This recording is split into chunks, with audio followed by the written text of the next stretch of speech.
Kalau kita berbicara dengan situasi dan kondisi, kalau saya duduk sebagai tokohnya, termasuk juga sebagai pelaku sejarah dalam hari ini, karena kebetulan ikut berkecimpung dulu membantu masyarakat dalam rangka melengkapi dokumen-dokumennya. Karena rata-rata tanah di sana kan pada waktu tahun 80-an itu kan hanya sebatas SIM dia punya, kecuali yang punya sertifikat adalah yang masuk proyek PRPT itu saja, Disbun. Disbun. Nah, kalau yang lainnya hanya dia punya C, hanya dia punya PPL. Nah, tapi jarang sekali yang punya PPL. Yang paling banyak SIM, surat izin menggarap. Surat izin menggarap ini mereka pada saat pembebasan itu dibutuhkan lahannya kurang lebih, kalau sebelumnya kan dari kita Raja Wali dulu. Raja Wali kurang lebih kita 500 sekian hektar. Nah, ketika Raja Wali kolab, maka ini diambil alih, dia beralih lagi ke PT LTDC yang mengambil sekitarnya, sehingga kalau tidak salah waktu itu 70% sahamnya dari pihak usaha, 30% pemerintah. Dipercayakanlah Haji Jamil Samanhudi di-SK-kan untuk sebagai guru bayar waktu itu di zamannya Pak Gubernur Warsito. Haji Jamil Samanhudi SH. Nah, itu. Nah, pada saat itu beliau turun ke lapangan, cara membayarnya itu dia bikin tim. Ada korlapnya dulu. Timnya koordinator di lapangan itu namanya Insinyur Satria Dasuki Satria itu yang dari Pak Dasuki. Yang dikenal itu jadi korlapnya. Makanya dia sebagai penentu titik-titik yang mana mau diambil, mana tidak diambil, mana yang diinginkan, itu termasuk kawasan-kawasan yang ditolak waktu itu. Nah, jadi kami ikut membantu Pak Haji Jamil terkait dengan dokumen-dokumen masyarakat. Nah, sehingga masyarakat yang tidak punya surat-surat tapi punya tanah, bentuknya masih tanah GG, diberikanlah surat keterangan kepemilikan yang ditandatangani oleh kepala desa. Itulah sebagai alat hak mereka untuk menerima pembayaran. Itu sebenarnya.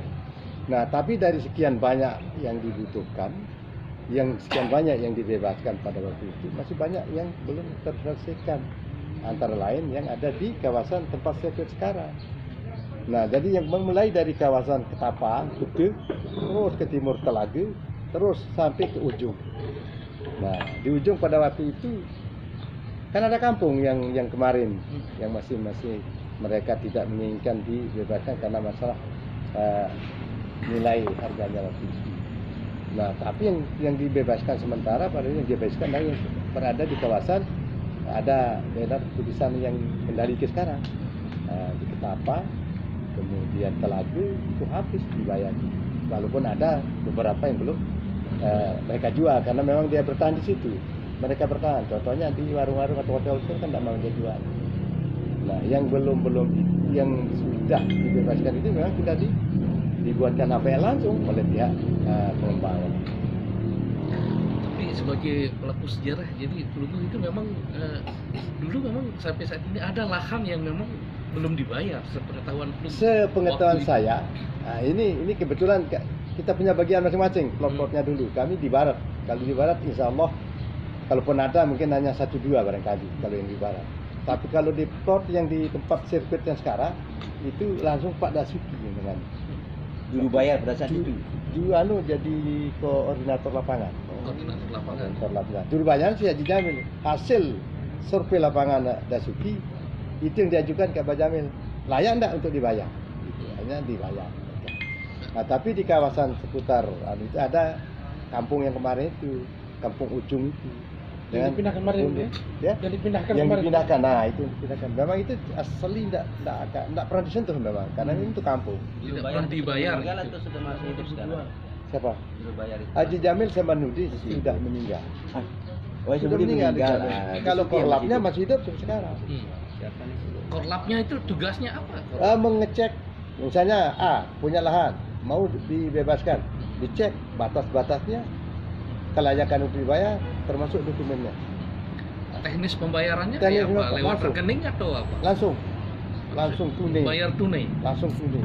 Ada fotonya semua. Setiap orang yang dibebaskan, tanda tangan, foto, selesai. Jadi kelihatan yang menerima bayaran atau lahan itu ada fotonya. Ada fotonya, semua ada fotonya. Nah, mengerucut sedikit terkait dengan yang 140 warga yang mengaku belum dibayar lahannya nih. Memang ini ada gitu. Jadi begini ya, lahan yang dibutuhkan oleh ITDC Pak, LTDC waktu itu kurang lebih 1.250 hektar. Tapi dari 1.250 hektar waktu itu kan tidak semuanya langsung bayar, kan dia bertahap. Nah, mulai dari yang diambil dari Peter Jawadi itu yang diselesaikan, kemudian ada tambahannya lagi sehingga berterimalah 1.035 hektar. Ya, 1.035 hektar. Waktu itu yang sudah ber-HPL itu 1.035 hektar. Belum HPL waktu Oh, itu. belum HPL. Belum HPL. HPL-nya baru, HPL baru kemarin 12. setelah Pak Gubernur ternyata mungkin penyerahan HPL-nya. Kalau itu setahu kami ya hanya dibayar. Kelanjutannya apa mau dibangun? Apa sih yang jelas dibebaskan saja dulu. Yang 1.000 tadi nih, yang 1.250 tadi gitu. Itu berarti pada awalnya memang sudah selesai pembayaran atau memang ada yang belum? Yang 1.250 hektar itu kan kebutuhannya. Oke. Ya, setelah dihitung-hitung itu ditambahkan jadi bertahap ya tambahannya itu tidak sekaligus 1.250 hektar. Mulai dari yang dari Raja Wali itu dipindahkan lagi ke ditambahkan lagi, kemudian tidak akan selesai persoalan itu kalau tanpa ada duduk bareng, tanpa ada koordinasi atau musyawarah yang pasti. Tapi jangan main kucing-kucingnya. Sekarang kalau ada yang mengatakan 140 misalnya yang belum terbayarkan, oke 140 apa dasarnya mereka mengatakan begitu? Ya siap. Terus pemerintah mengatakan sudah bayar dan lain sebagainya. Oke, apa dasar dia mengatakan sudah bayar? Kemudian tim sebagai juru penengah bisa konfrontir. Iya. Hakimnya di situ. Jadi fasilitator di situ nanti ya? Iya, yang memfasilitasi siapa saja tim itu. Artinya adu data. Ya betul sudah adu data. Contoh penyelesaiannya kan sudah ada ya? Sudah ada di 109 hektar itu. Nah, udah ada. Tinggal itu yang dilaksanakan kembali. Itu. Apa salahnya? Nah, dan itu sudah saya sampaikan dulu pada waktu Pak Kapolda Pak Iqbal. Sudah saya sampaikan pola-pola ini. Tapi justru beda apa yang saya Metode yang dibuat. Metode yang dibuat beda. Sehingga sepertinya kemarin itu saya tidak masuk di pemikiran saya dengan pola penyelesaian kembali. Karena itu yang diselesaikan itu kan orang yang memang jelas-jelas belum dibayar kok. Kok masa digusur kayak seperti itu? Kan dusun Ojong itu kan semua belum dibayar. Nah, kok digusur seperti itu? Nah, yang digusur dari menurut dia boleh ini ada mereka-mereka yang sudah dibayarkan. Ternyata kan ada yang belum dibayar. Contoh, Ada yang belum dibayar. Kenapa saya tahu belum dibayar? Karena itu bukit punyanya Ahmad Timan. Yang ada di Bukit Jokowi apa itu? 360? 360 dan 630. Nah, 360 itu ya, Ahmad Timan itu memiliki lahan 3 titik. Satu yang datar sebelah utara di ujung, satu di bawah bukit ini, ya. Satu bukit ini karena semak-semak belukar belum ada yang miliki dulu. Habis dijual yang utara Ahmad Timan, yang di bawah juga sudah habis. Nah, pada waktu dikonfrontir di lapangan, mana tanah Mama? Oh ini. Bukit ini. Enggak, yang sudah dibayar. Kurang lebih 40 sekian hari. Terus yang lain mana? Oh, ada di utara. Terus yang ini kenapa belum? Saya enggak mau terima dulu kerimanya. Kan berarti sudah diakui itu tanah. Belum dibayar. Karena mau dibayar pakai kerohimah. Tapi Ahmad Timan menolak. Di depan saya ditik oleh Pak Sintal Koren. Pak siapa dulu namanya? Pak Arman. Apabila ini sudah dilaksanakan dengan pemangku kebijakan ini dengan sesuai dengan harapan kita kemarin, ya kenapa tidak? Kita mengapresiasi semuanya itu. Dan kita akan menerima. Dan masyarakat yang kebetulan mengatakan dirinya sudah belum dibayar, tapi ternyata sudah dibuka itu data, dia harus legowo dong. Jika tidak, kan pemerintah ada, pengamanan ada, polisi tentu ada segala macam. Bisa itu berbuat menindaklanjuti persoalan itu kalau itu melanggar hukum. Langkah-langkah konkret nih selaku anggota dewan mungkin dalam waktu dekat niki apa yang akan dilakukan niki untuk kalau saya menyuarakan berharap aspirasi sebagai masyarakat. Aspirasi masyarakat ya sebelum GP ini ya segera pemangku kebijakan untuk mengambil sikap untuk memberikan suatu solusi yang terbaik supaya ini bisa tidak jadi persoalan dikala ada event-event internasional seperti ini. Salah satu contohnya, ya, semua tim percepatan itu silakan berkoordinasi secepatnya. Panggil rakyat kita, panggil pengembangnya. Bila perlu duduk dan 1 kali 24 jam, insya Allah akan selesai. Kan ini tidak terlalu banyak ini, kan? Kalaupun katakan saja misalnya 140 hektar, paling dia yang punya itu sekitar 40 atau 30 orang. Kumpulkan, tunjukkan mana tanahmu, mana suratmu, ITDC, mana ada. Oh itu lembain sudah saya bayar, seperti itu kira-kira. Siapa yang terima? Dia ngotot misalnya, siapa yang terima dulu? Oh si A, kan ada fotonya di situ. Bukti. Ada buktinya di situ. Pelepasannya juga ada di situ. BPN harus juga satria dalam hal ini. Jangan dia diam juga. Karena dia sebagai dia itu penentunya. Contoh pada waktu pembebasan 109 hektar.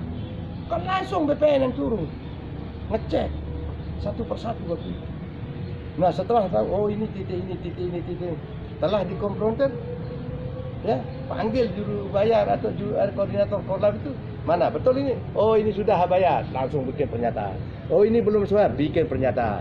Makanya di Ahmad Iman itu karena dia belum dia bayar, dia buat pernyataan atas nama Ahmad Iman 4,1 hektar itu belum dibayar karena ditempati secara turun temurun katanya di situ. Ada terbukti. Mulai jalur politik mungkin, Mi. Ya. Mungkin ada keadaan dalam waktu dekat memanggil para pihak niki mulai dari secara politik niki, mulai dari kota dewan. Kalau saya tidak Kelembagaan. tidak mesti harus kami akan memanggil, ya, Iya. tidak mesti harus kita akan Secara memanggil. kelembagaan mungkin. Secara kelembagaan, tapi paling tidak kalau sudah ada seperti ini, kita berharap dari pihak pemerintah untuk segera berkoordinasi dengan kami selaku suara-suara wakil-wakil rakyat dari situ. Jadi koordinasi dengan pihak-pihak kami tentu itu sangat kita harapkan.